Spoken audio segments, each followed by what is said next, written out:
प्यारे विद्यार्थियों, आपके पिछले वीडियो से आप समझ गए कि फसल की पैदावार में सुधार के लिए अनुकूल जलवायु परिस्थितियाँ क्या है। खेती में शामिल विभिन्न प्रथाएं और उनके फायदे, फसल की उपज में सुधार को प्रभावित करने वाले विभिन्न कारक। सरला वापस आ गई है। पिछले वीडियो देखने के बाद आप सभी ने फसल की किस्म को बेहतर बनाने के लिए अपने प्रयास जारी रखे और उसमें फसल भी हुए हैं, है ना? अब आपको सीखना होगा कि उत्पादित फसल का प्रबंधन कैसे करें। सीखने के उद्देश्य हम निम्नलिखित पर ध्यान केंद्रित कर सकते हैं। गतिविधियों के समूह के माध्यम से फसल की पैदावार में सुधार लाना, जैसे फसल की विविधता में सुधार, फसल उत्पादन प्रबंधन और फसल सुरक्षा प्रबंधन। दूसरा, अच्छी फसल की विशेषताएं क्या है, संकरण क्या है और इसके प्रकार।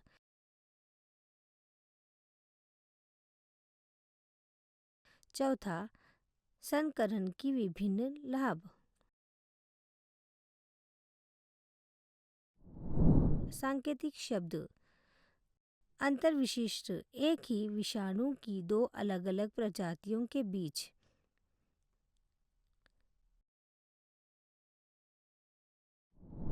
बैगन और आलू एक ही वंशाणु सोलनम के हैं, लेकिन दो अलग अलग प्रजातियां हैं।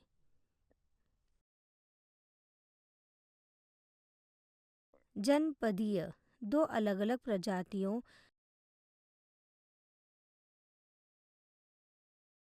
भेड़ और बकरियों के बीच। एक विशिष्ट प्रजाति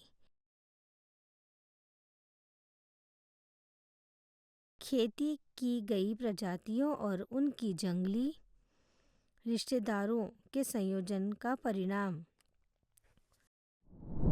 अंतर्वर्ती, विभिन्न किस्मों के बीच अंतर। गेहूं, टी एस्टिवम, चावल, ओ सेंटाइवा। अनुकूलनशीलता, नई परिस्थितियों के साथ तालमेल बिठाने में सक्षम होने की गुणवत्ता। जैविक, बैक्टीरिया, वायरस, कवक, पौधों और पशुओं आदि की तरह रहना। अजैविक, निर्जीव जैसे मिट्टी, वायु, तापमान आदि। संकल्पना मानचित्र।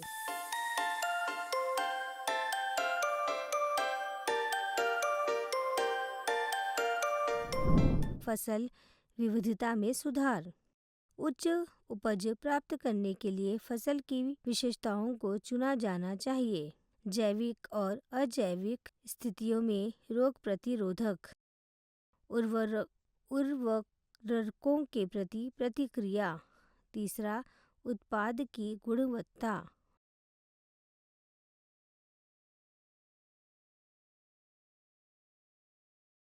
संकरित, यह फसल की किस्मों में वांछनीय लक्षणों को शामिल करने की एक विधि है। यह संकरण क्या है? यह आनुवांशिक रूप से विभिन्न पौधों के बीच का संकरण है।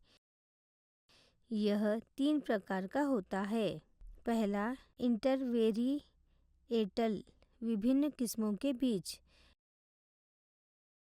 इंटरवेरिएटल विभिन्न किस्मों के बीच का अंतर। गेहूं, टी एस्टिवम, चावल, ओ सेंटाइवा।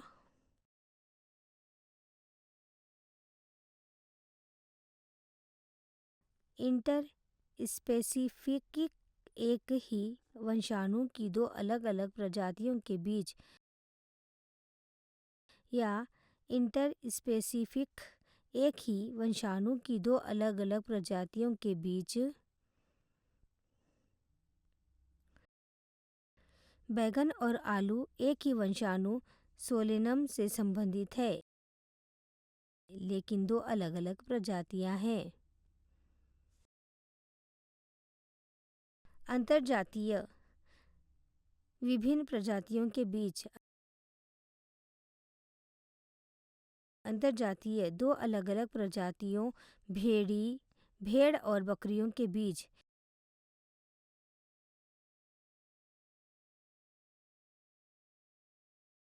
के बीच एक अलग प्रजाति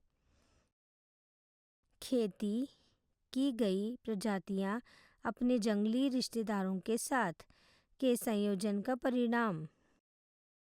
आवांशिक रूप से संशोधन फसलें एक वंशाणु का परिचय जो वांछित विशेषताएं प्रदान करेगा। दूसरा, किसानों को एक विशेष किस्म की अच्छी गुणवत्ता वाले बीज उपलब्ध कराने और समान परिस्थितियों में अंकुरित करने की आवश्यकता होगी। खेती की तरीके से और फसल की पैदावार, मौसम की स्थिति, मिट्टी की गुणवत्ता और पानी की उपलब्धता से संबंधित होनी चाहिए। अतः अंत में संकरण किस्मों ने निम्नलिखित विशेषताएं दिखाई और उत्पादकता बढ़ने लगी। बहुत अच्छे। पहला, उच्च उपज। प्रति एकड़ फसल की उत्पादकता में वृद्धि हुई है। बेहतर गुणवत्ता। फसल उत्पादों की गुणवत्ता पर विचार फसल दर फसल अलग अलग होता है। गेहूं में बैंकिंग गुणवत्ता, दालों में प्रोटीन की गुणवत्ता, तिलहनों में तेल की गुणवत्ता और फलों और सब्जियों में संरक्षण गुणवत्ता महत्वपूर्ण है। तीसरा, जैविक और अजैविक प्रतिरोध। विभिन्न परिस्थितियों में जैविक बीमारियां, कीड़े और नेमाटोड और अजैविक सूखा, लवणता, जल जमाव, गर्मी, ठंड तनाव के कारण फसलों का उत्पादन कम हो सकता है। इन तनावों के प्रति प्रतिरोधी किस्में फसल उत्पादन में सुधार कर सकती है। परिपक्वता अवधि में बदलाव।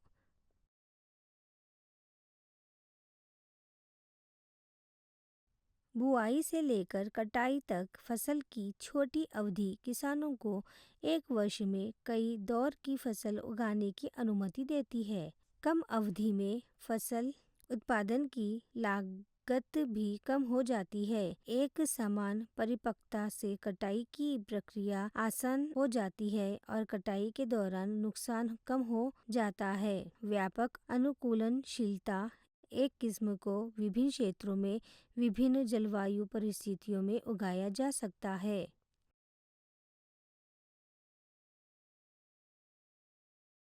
वांछनीय कृषि संबंधी विशेषताएं। लंबाई और प्रचुर शाखाएं चारा फसलों के लिए वांछनीय विशेषताएं हैं। अनाजों में बौनापन इसलिए अभिलक्षित होता है क्योंकि इन फसलों में कम पोषक तत्वों की खपत होती है। फसल उत्पादन प्रबंधन। भारत और कृषि आधारित देशों में खेती छोटे पैमाने से लेकर बड़े पैमाने के उद्योग तक होती है। किसान को कम से कम लघु उद्योग शुरू करने के लिए क्या करना चाहिए?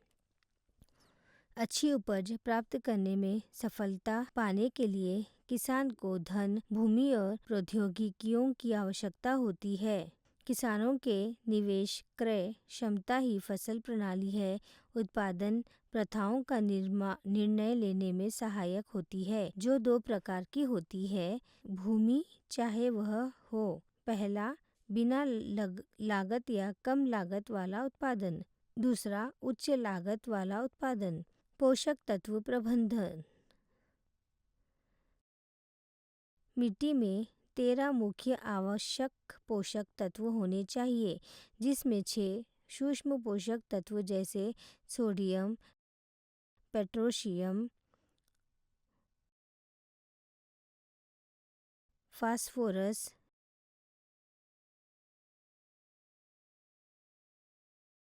कैल्शियम, मैग्नीशियम और सल्फर और 7 सूक्ष्म पोषक तत्व जैसे लोहा,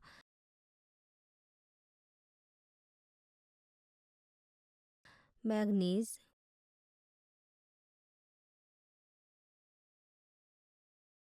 बोरान, जस्ता,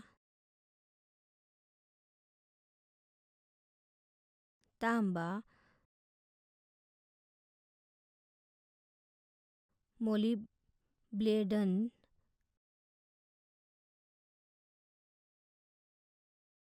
क्लोरीन,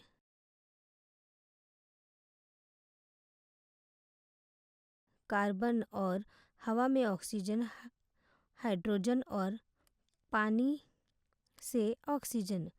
नोट: इन पोषक तत्वों की कमी से पौधों में शारीरिक प्रक्रियाओं, श्वसन, विकास, रोगों के प्रति संवेदनशीलता पर प्रभाव पड़ता है। नई विधि तकनीक खाद और उर्वरकों के रूप में पोषक तत्वों की आपूर्ति करके मिट्टी की उत्पादकता को समृद्ध किया जा सकता है और जैविक खेती भी अनुकरण करने का एक अच्छा तरीका है। खाद और उर्वरक के बीच का अंतर देखें। खाद यह मिट्टी को बड़ी मात्रा में कार्बनिक पदार्थ और थोड़ी मात्रा में पोषक तत्व प्रदान करता है। कार्य: खाद मिट्टी को पोषक तत्वों और कार्बनिक पदार्थों से समृद्ध करने में मदद करता है, जो मिट्टी की उर्वरता, मिट्टी की संरचना, जल धारण क्षमता को बढ़ाता है। फायदे: पौधों के लिए हर तरह से बहुत अच्छा। नुकसान: एकमात्र नुकसान ये है कि इसमें बदबू आती है। प्रयुक्त जैविक सामग्री के प्रकार के आधार पर खाद 3 प्रकार की होती है। खाद वह प्रक्रिया जिसके द्वारा खेत के अपशिष्ट पदार्थ जैसे पशुधन का मल, गाय का गोबर, वनस्पति, पशु अपशिष्ट, घरेलू अपशिष्ट, सीवेज अपशिष्ट, पुआल, नष्ट हो चुके खरपतवार आदि को गड्ढों में विघटित किया जाता है, जिसे खाद कहते हैं। वर्गी कंपोस्टिंग कार्बनिक पदार्थ और पोषक तत्वों से भरपूर खाद। इसे पौधों और पशु अपशिष्ट को विघटित करने के लिए केंचुओं का उपयोग करके तैयार किया जाता है। हरी खाद बीज बोने से पहले सन हेल्प या गवार, मीठी लौंग,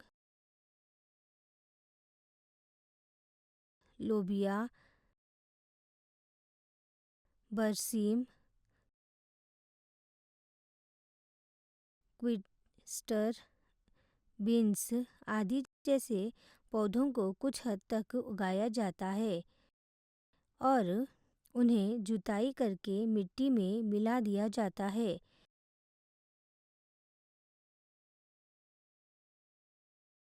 यह हरा पौधा नाइट्रोजन और फास्फोरस प्रदान करके मिट्टी को समृद्ध करने में मदद करता है। उर्वरक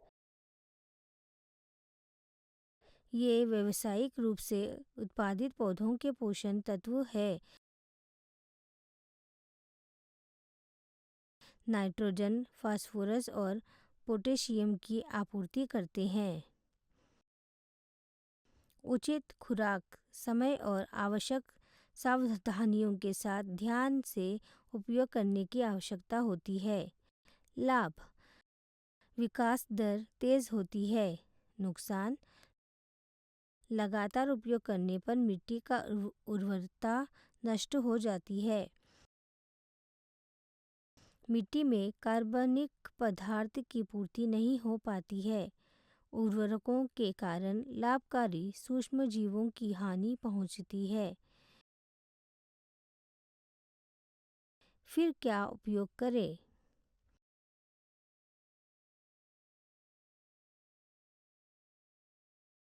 फसल की पैदावार में इष्टतम सुधार के लिए उर्वरकों के उपयोग के अल्पकालिक लाभों और खाद के उपयोग के दीर्घकालिक लाभों पर विचार करने की आवश्यकता है। जैविक खेती सबसे अच्छी खेती है। उर्वरकों, शाकनाशी, कीटनाशकों जैसे रसायनों का उपयोग न करने वाली और जैविक खाद का अधिकतम उपयोग करने वाली प्रणाली। पुआल और पशुओं के मलमूत्र जैसे कृषि अपशिष्टों का पुनर्चक्रण। तीसरा, स्वस्थ फसल प्रणालियों के साथ जैव कीटनाशकों के रूप में, विशेष रूप से अनाज भंडारण में जैव उर्वरक, नीम की पत्तियों या हल्दी की तैयारी में, नीले हरे शैवाल की जुताई में जैव एजेंटों का उपयोग होता है। चौथा, यह फसल प्रणाली पोषक तत्व प्रदान करने के अलावा जंतु, कीट और खरपतवार नियंत्रण प्रणाली में फायदेमंद है। मूंगफली, तिल, अरंडी, नारियल, नीम और जट्रोपा के बीज का चूर्ण सांद्रित जैविक खाद के उदाहरण हैं।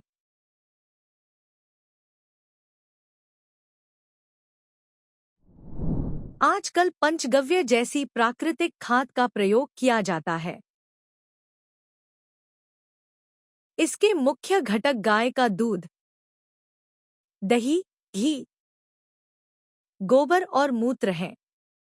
आवश्यक सामग्री: गाय का दूध, दही, घी, गोबर और मूत्र।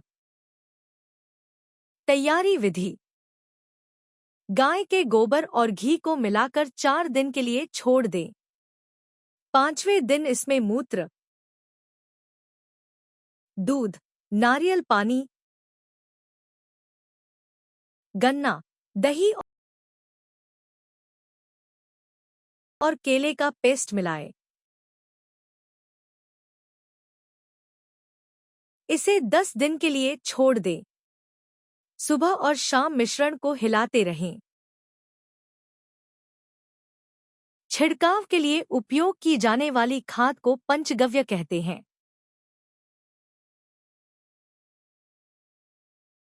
यह फसलों की अधिक पैदावार में सहायक है। यह मुर्गियों और तालाबों में मछलियों के लिए भी भोजन है। विद्यार्थियों, हिलना मत। फसल उत्पादन प्रबंधन के लिए और काम करने हैं। अगले वीडियो में देखें।